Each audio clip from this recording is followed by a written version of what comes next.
আমিষ খেয়ে কৃষ্ণ নাম জপ কীর্তন, কৃষ্ণ পূজা, তুলসী মালা ও তিলক ধারণ, গীতা ভাগবত পাঠ করলে তাকে কি বৈষ্ণব বলা যায় না?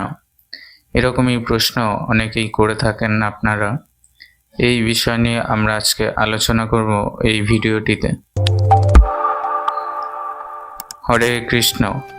আমিষ খেলে পাপ সঞ্চিত হয়। পাপ করতে থাকবো আর হরিনাম জপ করব, তা কখনো হয় না। আমরা পাপ করতে থাকবো আর শুদ্ধ হতে চাইব, তাও কখনো হয় না। এই মনোভাব শ্রী নামের প্রতি অপরাধ হয়। শ্রী পদ্মপুরাণে যে 10 নাম অপরাধের কথা উল্লেখ রয়েছে, তার মধ্যে এটি হলো 7ম অপরাধ। কলির চতুর্বিধ আড্ডাখানার মধ্যে একটি হলো আমিষ ভক্ষণ। তাই আমিষ আহারে চিত্ত কুলসিত হয়। কুলসিত চিত্তে কখনোই কৃষ্ণ পূজা সম্ভব নয়।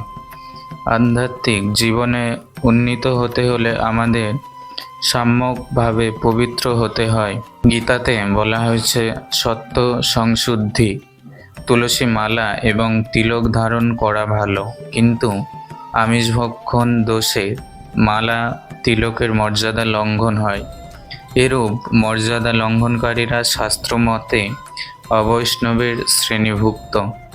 বৈষ্ণব ভাবাপন্ন না হলে শাস্ত্র কথা হৃদয়ঙ্গম করা যায় না। অবৈষ্ণবের মুখ থেকে গীতা ভাগবতের অপব্যাখ্যা শুরু হয়, ফলে তাদের বিষ্ণু বৈষ্ণব চরণে মহা অপরাধী হতে হয়।